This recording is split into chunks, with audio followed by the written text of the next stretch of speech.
माझे नाव काव्या. मी आज तुम्हाला सावित्रीबाई फुले यांच्या जन्मदिनाबद्दल भाषण सांगत आहे.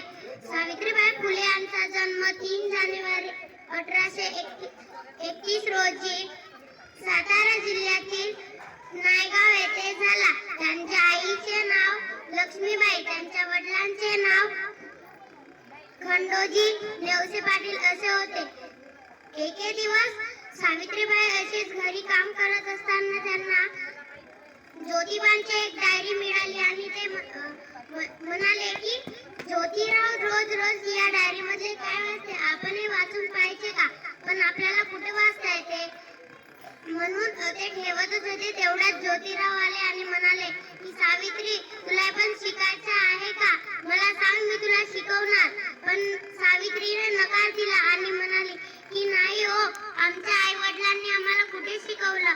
आणि ते म्हणाले की स्वयंपाक आलं की सगळं झालं म्हणून नाही. पण ज्योतिरावांनी तिला समजवलं. सावित्रीने हो म्हटलं. मग सावित्री शिकू लागली. मग ती पहिल्या दिवशी मुलीला